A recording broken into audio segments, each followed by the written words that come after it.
welcome back to the channel. I'm going to do something unique, something revolutionary, something not done in theme park YouTube ever before. I'm going to do a top 10 at Alton Towers. To start off this video, at number 10, we have the Congo River Rapids. Now, the Congo River Rapids has been a staple at the park ever since it opened in 1986. I think what's so great about the Rapids is that anyone can go on, all the way from your little brother to your great nana, and you get absolutely and utterly drenched. The reintroduction of the waterfalls has made the Rapids a lot less of a relaxing boat ride along the canyon and more of a rapid rush through a river. And it's great fun with friends, as you can fit 7 people on the boats. Despite there most certainly being 8 seats, you can fit 7 people on them. And when you get to that waterfall point, the constant reminders to please remain seated simply go out the window, as you all scramble to not get drenched. At number 9, we have the Curse at Alton Manor. This is a spectacular dark ride that was praised by theme park enthusiasts and average park goers alike. The story is what makes this ride stand out in comparison to other rides throughout the UK, where there's just a bit of theming here and there, whereas you can feel the story. You go into Emily's house, you see the flume duck quacking at you, which is another important point. The Easter eggs found throughout the queue, in particular on the graves, and obviously as mentioned, the flume duck, makes it very appealing to theme park enthusiasts. Towers absolutely knew what they were doing when they created this ride, and it was amazing, especially the special effects, in particular the trommel tunnel. At number 8, we have our first roller coaster of the list, and the first ever flying coaster, Galactica. When it initially opened as Air in 2002, it was quite an innovative ride for its time. It was actually due to open in 1998 instead of Oblivion. However, it had to be pushed back due to how long it would take the ride to be manufactured. But we look at it now, and it's just a bit boring in comparison to the other rides at the park, which are considerably more thrilling. It just doesn't provide an enjoyable ride experience, and the futuristic theming is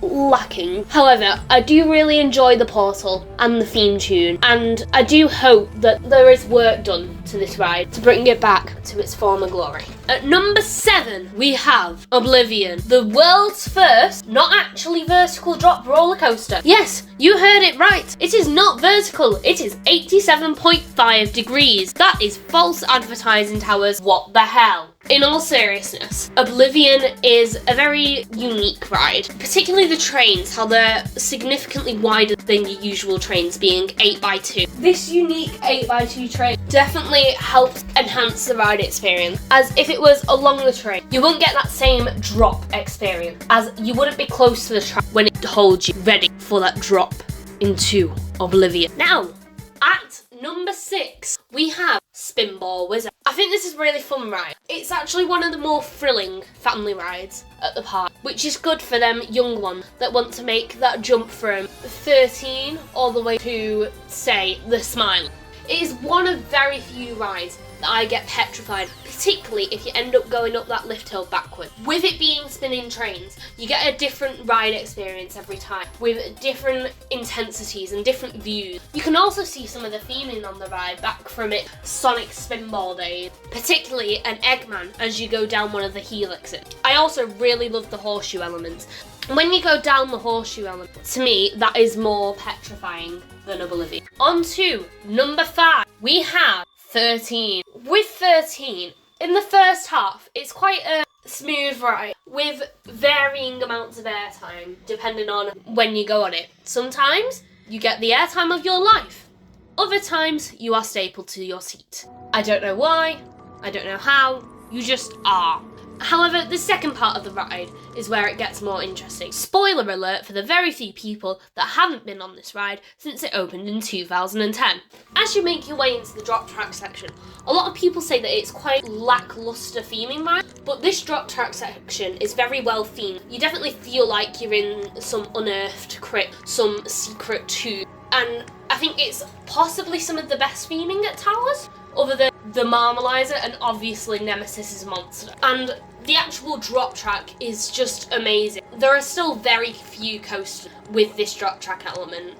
I think it needs to stay at Towers because it bridges that gap between the Runaway Mine Train and rides like Even Wickerman, I would say, is sometimes too intense for young thrill seekers. Speaking of which, at number 4, we have Wickerman. When this ride opened in 2018, it was met by absolute love by enthusiasts. The theming on this ride is just stunning, particularly the Wickerman structure in the centre with the man and the ram head.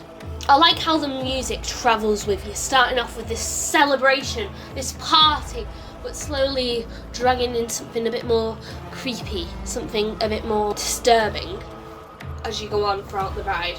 I think something that is also great about this ride is the pre-show. Whilst personally I would prefer if the pre-show was kept rolling, it is an amazing pre-show that definitely gets you excited for the theme and gets you immersed into the story. The only thing that I would change about this ride, which it isn't completely impossible to change, but is if Towers could find a way to get riders off the ride before the train is in the station, just to add to that scare for the first riders, that would be amazing. At number 3, this might be quite a shock to some people in the theme park space who diss on this ride and pretend like it isn't an amazing launch. It's Rita. I love this ride. I think it has some of the best airtime in the UK, and that is including the likes of Icon and the Smilers Ejector Hills. It also has an amazing launch that pushes you back in your seat, and I haven't experienced anything quite like it. Now, I will say I have not been on Stealth, and many times Stealth is ranked much higher than this when it comes to a UK wide scale.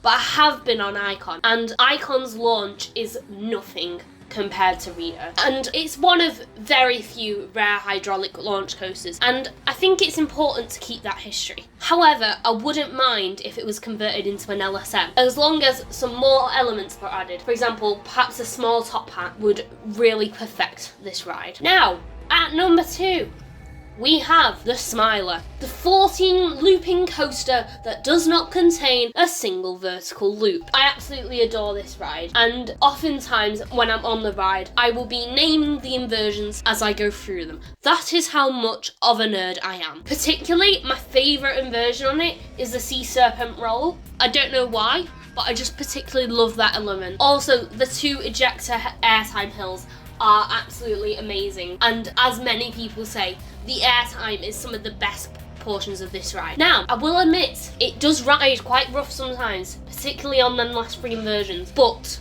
for the most part, I have had smooth rides on the Smiler, with possibly 1 or 2 rough rides I've ever had on it personally. Also, the theming not just only in the queue, which yes, I will admit, it is a cattle pen queue, but it does work for this. It's meant to be some medical facility. It's not meant to be this spectacle particularly. However, the Marmalizer always looks amazing, and it looks so clean and so modern. However, track does need repainting, Towers.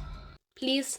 Now, you might be sat here wondering what possibly could be at number 1. What ride? Is there any ride that can top the Smiler? Well, at number 1, we have Octonauts Roller Coaster Adventure. Obviously, we have Nemesis Reborn. Now, Nemesis Reborn, it is so much better than the old Nemesis. The theming, the track with the intricate tentacles painted all across it, and the theming around the queue. It's so immersive, and there's so many hidden Easter eggs. I must notice a new piece of theming every single time I ride it. Particularly, the vertical loop is just amazing. I don't know how to explain it, but it feels like you get airtime. I know the opposite happens, because I'm a bit of a physics nerd, but it just feels like airtime going over that vertical loop. That is the only way I can explain it. And obviously the eye, and the small details with the eye of how it wakes up when a train leaves the station, and obviously how it gets angry as the riders do a 0G roll over the station. I think this ride will remain a staple at Towers for 30 more years to come, at least. Right, so that is my top 10. Leave in the comments below what you think the top 10 should be at Towers, and we can debate it. But we all know that Nemesis is number 1. Like and subscribe for more content like this. Cheerio!